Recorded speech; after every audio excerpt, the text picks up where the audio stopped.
জন্ম, মৃত্যু, বিয়ে এগুলো আল্লাহর হাতে, একথা কতটুকু সঠিক? মেয়েদের বাঁকা চুল পার্লারে গিয়ে স্থায়ীভাবে সোজা করা যাবে কিনা? বিয়ের অনুষ্ঠানে করার পক্ষ থেকে গেট সাজিয়ে গেটে দাঁড় করিয়ে টাকা আদায় করা কি জায়েজ হবে? বোনদের সম্পত্তির ভাগ যদি ভাইদেরকে বোন দিয়ে দেয় তাকে নেওয়া জায়েজ হবে? বিয়ের আগে পাত্রপক্ষকে পাত্রীর ছবি দেওয়া কি জায়েজ হবে? স্বামী যদি বউকে হাত খরচের টাকা না দেয় তখন কি স্বামীর থেকে টাকা চুরি করলে গুনাহ হবে? ব্ল্যাক ম্যাজিক করলে করণীয় কি? স্বামীকে দেখানোর জন্য নেইল পালিশ বা নেইল স্টিকার এবং নকল নখ ব্যবহার করা যাবে কিনা? চল্লিশা পালন করা যাবে কিনা? জিন বা শয়তান কি কাউকে হত্যা করতে সক্ষম? কিছু ভাই বলেন একটা হাদিস শুনলে 1000 নফল সালাত বা নফল ইবাদতের সমান, কথাটা কতটুকু সহি? আর বিলম্ব না করে চলুন আমরা শুরু করি আপনাদের প্রশ্নগুলো উত্তর দেওয়ার পালা। শওকত মোহাম্মদ, আপনি জানতে চেয়েছেন মেয়েদের বাঁকা চুল পার্লারে গিয়ে স্থায়ীভাবে সোজা করা যাবে কিনা? যাবে, কোনো অসুবিধা নেই, খুব বেশি দৃষ্টিকূট না হলে এবং ফাসেক এবং বাজে মেয়েদের সাথে সাদৃশ্য গ্রহণ করার উদ্দেশ্যে না হলে করা যেতে পারে, অসুবিধা নেই। রোমানা হাসান জানতে চেয়েছেন চল্লিশা পালন করা যাবে কিনা? না বোন, চল্লিশা পালন করা যাবে না, কারণ মৃত্যুর পর 40তম দিনে বিশেষ কোনো আনুষ্ঠানিকতার কথা কোনো হাদিসে কোথাও বলা হয়নি। শ্রাদ্ধ, এটা লিখে যদি আপনি গুগলে সার্চ দেন তাহলে সেক্ষেত্রে শ্রাদ্ধ সম্পর্কে যে ধারণা পাবেন সেখান থেকে আপনি পরিষ্কারভাবে বুঝতে পারবেন এই চল্লিশা ইত্যাদি এগুলো হিন্দুদের বিভিন্ন বিশ্বাস থেকে আমাদের মধ্যে চলে এসছে, ইসলাম এগুলোকে অ্যালাউ করে না। এরপরে এমডি শাহেদ, আপনি জানতে চেয়েছেন কিছু ভাই বলেন একটা হাদিস শুনলে 1000 নফল সালাত বা নফল ইবাদতের সমান, কথাটা কতটুকু সহি? ভাই শাহেদ, একটা হাদিস শুনলে 1000 নফল সালাত, এটি কোনো হাদিস দ্বারা বর্ণিত কোনো কথা নয়, এটি মন গড়া কথা। তবে হ্যাঁ, হাদিস শুনলে সওয়াব হবে, এতে কোনো সন্দেহ নেই, কিন্তু 1000 নফল বা নফল নামাজের সওয়াব হবে এরকম কোনো কথা কোথাও বর্ণিত হয়েছে বলে আমার জানা নেই। শাহিনা রিমি জানতে চেয়েছেন বিয়ের আগে পাত্রপক্ষকে পাত্রীর ছবি দেওয়া কি জায়েজ হবে? প্রিন্টের ছবি দেওয়া জায়েজ হবে না, উচিত হবে না, যেহেতু সেটি নিরাপদ থাকছে না। তাদেরকে কোনো সফট কপি দেখানো যেতে পারে, প্রিন্টের ছবি দিলেও সেটা ফেরত নিয়ে আসতে হবে এবং শুধু ছেলেকেই যেন দেখানো হয় এবং ওই ছেলে পক্ষের কোনো পুরুষ যেন না দেখা হয় সে বিষয়গুলো তাদেরকে সাবধান করে দেওয়া যেতে পারে।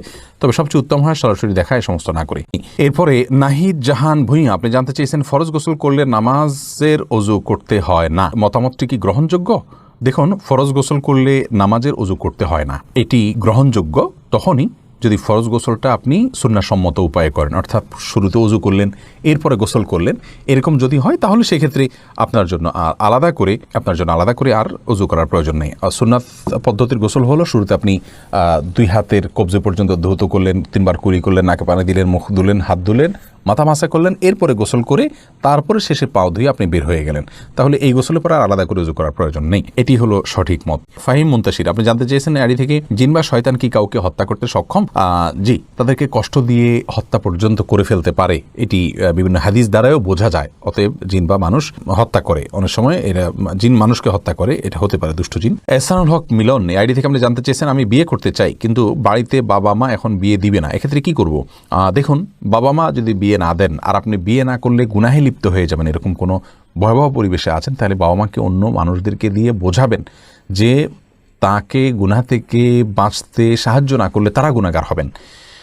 আপনার বিয়ের অ্যাবিলিটি আছে, স্ত্রীর ভরণ পোষণ আপনি দিতে পারেন, তারপরেও যদি বাবা মা নিষেধ করেন তাহলে সেটা হবে অন্যায়ভাবে নিষেধ করা, তাদেরকে বোঝানোর চেষ্টা করতে হবে।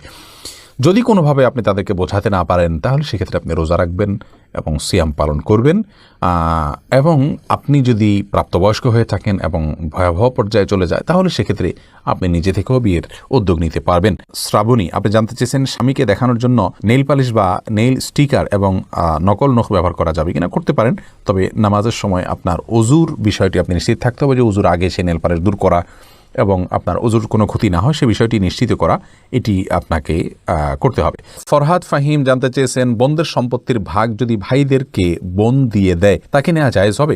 হ্যাঁ, বোন যদি সত্যি একেবারে অন্তরস্থল থেকে আল্লাহ তাকে অঢেল দিয়েছেন, অনেক বেশি দিয়েছেন, ভাইদের প্রতি দয়া করে তারা ছেড়ে দেন, নিজে থেকে সেদে নেওয়া যাবে, কোনো অসুবিধা নেই। এরপরে রেশমা বিনতে নজরুল জানতে চেয়েছেন গোসল ফরজ থাকা অবস্থায় মোবাইলে কোরআন তেলাওয়াত শোনা এবং দুরুদ পাঠ করা যাবে কিনা? শুনতে পারেন তেলাওয়াত, কোনো অসুবিধা নেই, আর দুরুদ পাঠ করতে পারবেন, অসুবিধা নেই, তবে দ্রুততম সময় গোসল করে ফেলা উচিত। জুলি, আপনি জানতে চেয়েছেন স্বামী যদি বউকে হাত খরচের টাকা না দেয় তখন কি স্বামীর থেকে টাকা চুরি করলে গুনাহ হবে? দেখুন বোন, হাত খরচের টাকা যদি না দেন স্বামী, আপনি চুরি করে হাত খরচের টাকা নিতে পারবেন না। আপনার মহারণার টাকা আছে না, আপনি কেন মহারণার টাকা নেননি? অনেক মা বোনরা ছেড়ে দিয়েছেন, আপনি হয়তো সে কাজ করেছেন, তাহলে চুরি করার প্রয়োজন তো হওয়ার কথা নয়। যদি মহারণার টাকা থেকে থাকে, মহারণার টাকা থাকলে সেটাই রেখে আপনি খরচ করবেন, এর বাইরে আপনি প্রয়োজন হলে আপনার যদি নিতান্ত প্রয়োজন হয়, একান্ত প্রয়োজন হয়, আপনার চিকিৎসা, আপনার খাবার দাবার, সেগুলোর জন্য তা আপনি সে কৃপণতা করলে আপনি চুরি করে নিতে পারেন তার কাছ থেকে যতটুকু প্রয়োজন ততটুকু। কিন্তু হাত খরচ বলতে এক্সট্রা যে খরচ, এটার টাকা তার কাছ থেকে আপনি চুরি করে নিতে পারেন না, আদায় করে নিতে পারেন কোনোভাবে তার সন্তুষ্টির মাধ্যমে। গোলাম আজম আইডি থেকে জানতে চেয়েছেন, বিয়ের অনুষ্ঠানে করার পক্ষ থেকে গেট সাজিয়ে গেটে দাঁড় করিয়ে টাকা আদায় করা কি জায়েজ হবে? না, এটা জায়েজ তো নয়, এটা হলো অত্যন্ত নিকৃষ্টতম চাঁদাবাজি এবং এক প্রকারের ডাকাতি। দাওয়াত দিয়ে এবং তা গেট থেকে টাকা আদায় করা, গেটে দাঁড়িয়ে, এটা চরম অসভ্যতা এবং এটা জায়েজ নেই। কাউকে দাওয়াত দিলে তাকে শুধু খাওয়াবেন, বরং কোনো গিফট, তথাকথিত গিফট, এটা তো গিফট না, এটা হলো চাঁদা, এটা নেয়ার কোনো সিস্টেম রাখবেন না। কেউ গিফট দিতে চাইলে সে নিজে সেদে দিয়ে আসবে। জান্নাতুল নাদিব জানতে চেয়েছেন, জরুরি কাজ থাকলে আজানের আগেই নামাজ পড়ে ফেলা যাবে কিনা? যাবে, ওয়াক্ত হয়ে গেলে যাবে। সোহেল রানা জানতে চেয়েছেন, ইউটিউবে অনেক ভিডিও দেখার সময় শুরুতে সালাম দেয়, সেগুলোর জবাব দিতে হবে কি? দেখুন, জবাব দিতে পারলে ভালো, বিশেষ করে কমেন্টের মাধ্যমে জবাব দেওয়া উচিত। তবে এই সালামের উত্তর দেয়া সরাসরি ওয়াজিব হবে বলে আমি মনে করি না। তবে যদি আপনি কমেন্টের মাধ্যমে রিপ্লাই দেন, সেটা হবে উত্তম এবং উচিত কাজ। রোকসানা রিমা জানতে চেয়েছেন, জানের বদলে জান মানত করা সম্পর্কে ইসলাম কি বলে? বোন, জানের বদলে জান মানত করতে হবে এরকম কোনো ধারণা ইসলাম আসলে দেয়নি। তবে মানত করা জায়েজ আছে। কেউ যদি চান যে আমার অসুস্থতা আল্লাহ ভালো করলে বা আমাকে অসুস্থ হলে, তার জীবন রক্ষা হলে আমি একটা প্রাণী আল্লাহ রাস্তা দান করবো, এরকম মানত করতে পারেন। মানত করা জায়েজ আছে, কিন্তু এটা কোনো উত্তম কাজ নয়। এম এ জাকির জানতে চেয়েছেন, সুস্থ সবল ব্যক্তিকে কি ভিক্ষা দেওয়া যায়? তাকে ভিক্ষা না দিয়ে তাকে কাজের দীক্ষিত করা উচিত, সেটা উত্তম। কিন্তু যদি সে নিরুপায় মনে করেন, তাহলে ভিক্ষা দিলে যে গুনাহ হবে এমন নয়, ভিক্ষা দিতে পারেন। ওয়াম্মা সাইলা ফানাহা ফালা তানহার, আল্লাহ তাআলা বলেছেন, কেউ চাইলে ভিক্ষা করলে তাকে তুমি ধমক দিও না, তাকে দিতে পারেন আপনি। হাসিব গাজী আপনি জানতে চেয়েছেন, ব্ল্যাক ম্যাজিক করলে করণীয় কি? সূরা ফালাকের আমলটা বেশি বেশি করবেন, বিশেষ করে সূরা ইখলাস, সূরা ফালাক, তো সূরা নাস। ব্ল্যাক ম্যাজিক থেকে বাঁচার জন্যই এই সূরা ফালাক নাজিল হয়েছে। 3 বার পরে ফু দিবেন খাবারে, পানিতে, এবং এগুলো ব্যবহার করবেন, ইনশাআল্লাহ এটার জন্য উপকার পাবেন। আর বিশেষ করে যারা শরঈ পদ্ধতিতে ভালোভাবে কোরআন হাদিস দিয়ে ঝাড়ফুঁক করে, তাদের শরণাপন্ন হবেন। মাহিম আপনি জানতে চেয়েছেন, জন্ম, মৃত্যু, বিয়ে এগুলো আল্লাহর হাতে, একথা কতটুকু সঠিক? দেখুন, সবকিছুই আল্লাহ রাব্বুল আলামিনের তাকদীরের মাধ্যমে হয়ে থাকে, শুধুমাত্র জন্ম, মৃত্যু, বিয়ে এগুলো নয়। আমরা যে বলি যে জন্ম, মৃত্যু, বিয়ে এগুলো আল্লাহর হাতে, এটি আংশিকভাবে আল্লাহ রাব্বুল আলামিনের কুদরতকে, আল্লাহ রাব্বুল আলামিনের তাকদীরকে মেনে নেওয়া। তার মানে বাকিগুলো কার হাতে? বাকিগুলো কি আল্লাহর হাতে? মানে আল্লাহর হাতে না, সবগুলো আল্লাহ রাব্বুল আলামিনের হাতে।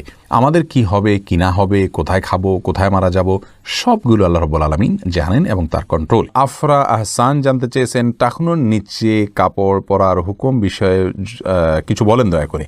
দেখুন, টাকনুর নিচে যদি কাপড় কেউ পরিধান করেন, সেটি গুনাহের কথা, সেটি হারাম কথা, তার সে অংশ জাহান্নামে যাবে। অতএব টাকনুর নিচে কাপড় পরার বিষয়ে আমাদেরকে সাবধান থাকতে হবে পুরুষদের জন্য। মেয়েরা অবশ্য আপনার টাকনুর নিচে কাপড় পরাটাই তাদের বরং কাম্য। রাসূল করিম সাল্লাল্লাহু আলাইহি ওয়াসাল্লাম বলেছেন, মা আসওয়ামিল কাবা মিনাল ইজারি ফিন্নার, পুরুষদের জন্যই বলেছেন এটি, অর্থাৎ টাকনুর নিচে যে অংশ থাকবে সেটি জাহান্নামে যাবে। আর যদি সে অংশ জাহান্নামে যাবে, বাকিটুকু তো আর জান্নাতে থাকবে না, তার মানে পুরোটাই জাহান্নামে যাবে। এটি হারাম, কবিরা গুনাহ।